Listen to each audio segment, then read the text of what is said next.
What's up guys, John with Bow Trader here. So I'm going to go through my turkey hunting vest today and kind of my turkey hunting setup. What I run is the Sitka Equinox Turkey Vest. They actually don't make it in this color anymore. This is the timber color that they came out with it in a couple of years ago, a few years ago, whatever it was. But anyway, this is what I run. I'm going to go through, kind of how I use some of the pouches on here. I don't use a lot of the pouches. I don't take a whole lot of stuff with me when I go turkey hunting, but these are the things that I take with me when I do go.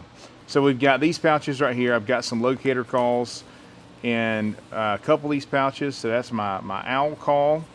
I've got a box call in here that I don't use very often, but I do keep it with me. And then I've got another locator call over here. Now this is a trick that I learned 4 or 5 years ago. This is a goose call.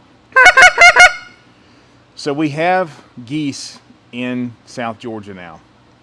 They have become a pretty prevalent nuisance, really. And man, I have found that this works way better than a crow call. Geese will fly around that same time in the morning, and this will drive a turkey absolutely crazy and get that shot gobble so you can figure out where he's at. So that's what I've got in this side. Those are all the pouches that are accessible kind of on the outside of it. When you look inside, you've got a couple of pouches right here that are a mesh that you can see through, so you can see what you've got in there. Over on the other side, you've got this long pouch right here where I keep my striker. Super handy for it to be right there. It's easy to put it in and out, even if you're wearing gloves, which I don't wear gloves when I turkey hunt because I bow hunt. But you've got that right there, and then you've got this pouch right here that has this little lock on it or a closure. It is magnetic, so this opens up. You've got slots for mouth calls, and then you can put your pot call in there. So I run the Zinc Wicked Series Slate. This is hands down my favorite pot call. It's one that I've had for probably the better part of a decade.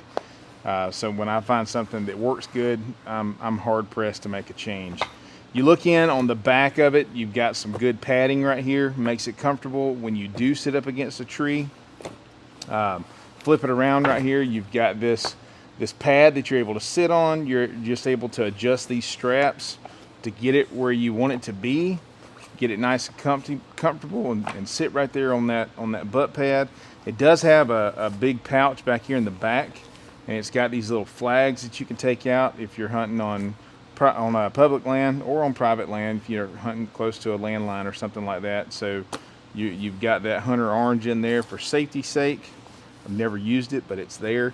And then you've got another little pouch right up here on top. It's pretty small. I don't know what you'd keep in there. One of the things about this vest is it doesn't really have dedicated shell storage, which is fine with me because that's my shell right there. If you can see that. Easton 5.0 arrow with a mega meat. That is my tool of choice when I'm turkey hunting. But anyway, quick overview of what I'm using when I go to the turkey woods. This thing works really good. I suggest that you have a vest because it just makes everything super accessible, something you can get to really quick without having to move a lot, which is a big deal when you're out turkey hunting, especially if you're bow hunting, because man, you already have a lot of movement that you're going to be doing to get drawn on a turkey and everything. So thanks for watching. Be sure to like and subscribe, follow along with what we're doing. Check us out on social media, check out the podcast, and for goodness sakes, come in the shop. We'd love to see you, meet you, look at what you got going on, help you with anything that we can. Thanks for watching again. God bless.